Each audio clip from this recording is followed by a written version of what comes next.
You ask Tiger to solve. This deals with linear equations with one unknown. The final result is q equals 4. Let's solve it step by step. Group all constants on the right side of the equation.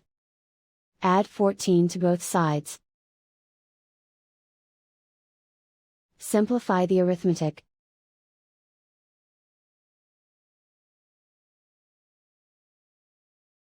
Isolate the x. Divide both sides by 4. Simplify the fraction.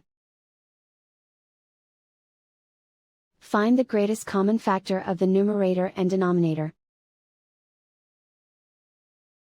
Factor out and cancel the greatest common factor. And so the final result is q equals 4.